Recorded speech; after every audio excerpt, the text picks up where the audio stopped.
तो जैसा कि आप लोगों को पता है कि बिहार में अभी 13 जनवरी को एक बैठक की गई, मंत्रिपरिषद की बैठक। उस मंत्रिपरिषद के बैठक में जैसा कि आप लोगों को पता है कि कुछ एजेंडे पर निर्णय लिए गए, उसमें से हेल्थ डिपार्टमेंट का कुछ एजेंडा है अपना, ठीक है। तो लोग जो है उसमें दिए गए हैं, ठीक है ना। ये बेसिकली हेल्थ डिपार्टमेंट से जोड़ा जा रहा है, लेकिन यह हेल्थ डिपार्टमेंट के वैकेंसी के लिए नहीं है, ठीक है। ये किसके लिए है, तो यह श्रम संसाधन और प्रवासी श्रमिक कल्याण विभाग के अंतर्गत का है, ठीक है। इसमें दिया गया परिचारिका श्रेणी ए, स्टाफ नर्स ग्रेड ए का, ठीक है, भर्ती, प्रोन्नति एवं सेवा शर्त, बात समझ गए। तो इसको संशोधन किया गया है, नियमावली 2026 को स्वीकृति दी गई है। इसी प्रकार से फार्मासिस्ट के लिए भी सेम है, ड्रेसर के लिए भी सेम है यहाँ पे। और नीचे आएंगे तो आपको एएनएम के लिए भी जो है ये चीज़ें मिल जाएंगी, एएनएम के लिए भी जो है सेम है, बात समझ गए। लैब टेक्नीशियन के लिए भी यहाँ पे चीज़ें सेम है। कहने का मतलब यहाँ पे ये है कि इस जो ये चीज़ें सब दी गई हैं, तो ये चीज़ें उनके लिए लागू होती हैं जिनका बहाली संविदा पर होंगी।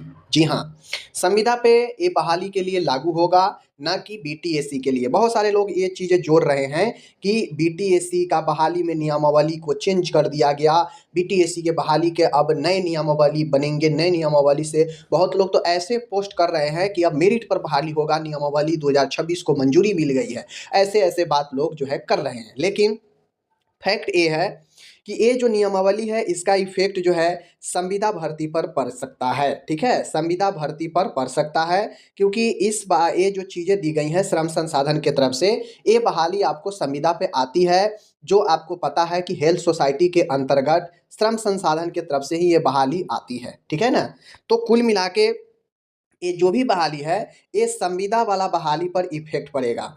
दूसरी चीज़ें, ये जो बीटीएससी से अलग क्यों है, तो बीटीएससी से अलग इसीलिए है क्योंकि यह बिहार कर्मचारी राज्य बीमा योजना है। जिस प्रकार से केंद्र में ईएसआईसी है, ठीक है ना, तो ईएसआईसी के तर्ज पर बिहार में ईएसआईसी से ही जो है टाई अप है बिहार राज्य कर्मचारी राज्य बीमा योजना का, बात समझ गए ना।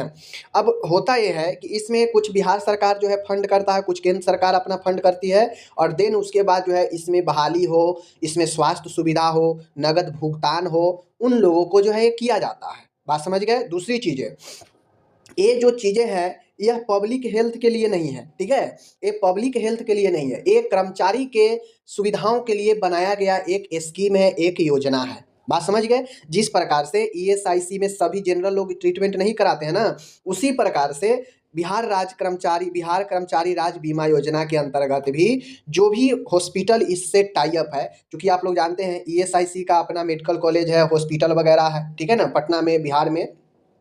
तो ईएसआईसी से कुल जो है मैं बता दूं कि बिहार में बिहार कर्मचारी राज्य बीमा के अंदर लगभग 17 ऐसे मेडिकल कॉलेज है जिसमें लोग जो है जो भी एम्प्लॉय है जाकर आप ट्रीटमेंट करा सकते हैं। उसी प्रकार से लगभग 50 ऐसे है जो टाई अप है, 50 ऐसे हॉस्पिटल है जो टाई अप है, ठीक है। तो उन सब में जो है इनका बेनिफिट मिलता है, जो भी कर्मचारी अपना जो है क्या करते हैं, रिटायर लेते हैं, उसके बाद ट्रीटमेंट वगैरह चलाते हैं। लेकिन इस अंदर जो ये जो योजना है, जैसे ईएसआईसी क्या है, एक प्रकार से स्कीम ही है, एक प्रकार से यह क्या है, गारंटी, भारत सरकार का यह एक कानून है, ठीक है ना, जो 1948 में लागू हुआ था, बात समझ गए ना। तो इस योजना के तहत जो होगा कि जो भी बहाली होगा श्रम संसाधन के तरफ से, चाहे वो फार्मासिस्ट हो, स्टाफ नर्स हो, चाहे वो लैब टेक्नीशियन हो, एएनएम हो, संविदा वाला बहाली में ये नियमावली चेंज की गई है। अब नियमावली में क्या चेंज की गई है, जब बहाली आएगा तो आपको ऑटोमेटिक पता चल जाएगा, लेकिन ये अस्थाई वाले बहाली में इसका कोई इफेक्ट नहीं है, ठीक है। अब आप कहेंगे कि कैसे जो है ये बहाली होगा, तो चलिए हम बता देते हैं, जो पुराना इसका चीज़ है वो मैं आपको दिखा देता हूँ। तो यहाँ पे आप लोग खुद देख सकते हैं, यहाँ पे क्या देख सकते हैं, आप लोग को पता चल जाएगा, देख लीजिए थोड़ा पे। यहाँ पे बिहार सरकार श्रम संसाधन विभाग है, ठीक है।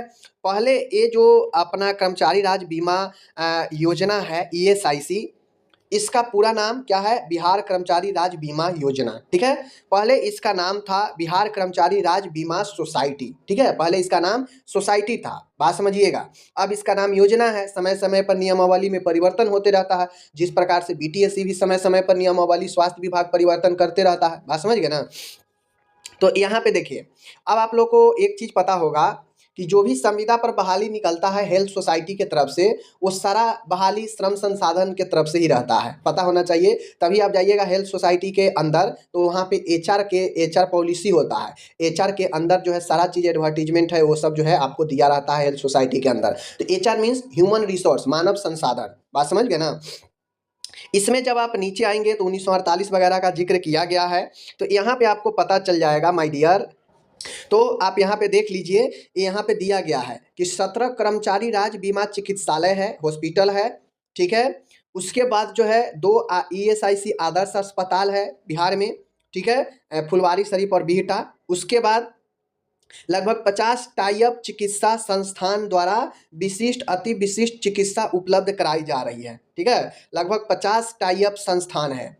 अब इसमें ऐसा नहीं है कि सरकारी ही है, प्राइवेट भी है, बात समझ गए। जो 50 टाइप है तो यहाँ से तो सुविधा मिलता है, लेकिन जो सरकारी है जहाँ पे संविदा पर भर्ती वगैरह आता है इस विभाग के द्वारा, वहाँ के बात हो रही है कि वहाँ पे जो भी बहाली होंगी उसके नियम में ये सब परिवर्तन किया गया है, ना कि ऑल हेल्थ सेक्टर का, बात समझ गए ना। जैसे नीचे आएंगे तो यहाँ पे इसका काम दिया गया है कि इसके क्या क्या काम है, तो उसमें जो है इसका संविदा पर बहाली का जो है काम भी दिया गया है, ठीक है। देखिए यहाँ पे आप पढ़ेंगे कर्मचारी राज्य बीमा सोसाइटी के गठन से क्या लाभ मिलेगा।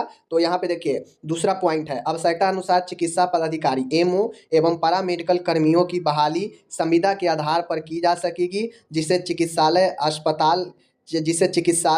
या अस्पताल का चिकित्सा कार्य सुचारू रूप से संचालित हो पाएगा।